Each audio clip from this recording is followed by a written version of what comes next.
ஆட்டக்காரி அரையாடை அணிந்தவள், பேரணங்கு பேதையவள், வீதி உலா தந்தவள், வீட்டை மறந்து வந்தவள், சோர்வொன்று வந்தாலும் ஊர் மகிழ புன்னகைத்து, கால் வயிற்று சோறுண்டு கால்கடுக்க ஆட்டமாடி, காண்போர் கண்களின் களைப்பை திருத்து.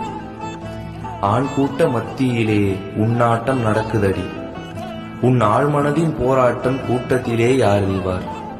சேர்த்து வைத்த ஆசையெல்லாம் சேரலையே பசியில, கொட்டடிச்சு ஆட்டமாடி போவதெந்த திசையில. ஆத்தாடி ஆசையெல்லாம் கூத்தாடி பொழப்பாச்சோ, நீ கண்ணீர் விட மறந்தேன்னு கால் சலங்க அழுதாச்சோ. உனக்குள்ளும் உணர்வுண்டு, உள்ளுணர்வேன் உன்னுணர்வை, விடியாத இரவெல்லாம் எழுதி வைத்தாய் உன் பெயரை. கலங்காதே கலைமகளே, அங்கம் மதிர பிறந்தாய் என்று ஊர் வணங்கும் ஈசன் கூட அத்த சாமத்தில் கூத்தாடியே.